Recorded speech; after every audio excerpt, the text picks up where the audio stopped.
একটা 5 বছরের শিশু হঠাৎ করে 60 ফুট এক নলকূপের গর্তে পড়ে যায়। টানা 2 দিন ধরে সেই গর্তের মধ্যে পড়ে থাকে। তারপর তার সঙ্গে কী হলো, কীভাবেও তার সঙ্গে এই ঘটনাটা ঘটলো, জানতে হলে পুরো ভিডিওটা দেখুন। চ্যানেলে নতুন হয়ে থাকলে অবশ্যই চ্যানেলটাকে সাবস্ক্রাইব করবে। সালটা ছিল 2006। একটা 5 বছরের শিশু খেলতে খেলতে 60 ফুট গর্তের নিচে পড়ে যায়।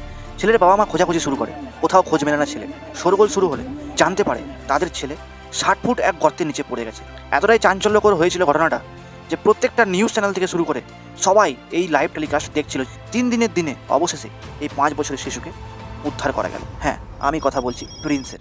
গল্প এখানেও শেষ নয়, গল্পটা তো এবার থেকেই শুরু। বর্তমানে প্রিন্স বড় হয়েছে। প্রিন্সের এখন বয়স প্রায় 17 বছর। জানা গেছে প্রিন্সকে যখন গর্ত থেকে তোলা হয়, আমাদের ইন্ডিয়ান আর্মিতে দাবি দেওয়া ছিল তাকে যেন ভালো করে পড়াশোনা করিয়ে ইন্ডিয়ান আর্মিতেই যোগ দেওয়া হয়। কিন্তু এখন প্রিন্সের পড়াশোনায় আর মতিগতি নেই। প্রিন্স মাধ্যমিকে ফেলও করেছে। তবে এটাও ঠিক, প্রিন্স জানিয়েছে সে ভালোভাবে পড়াশোনা করে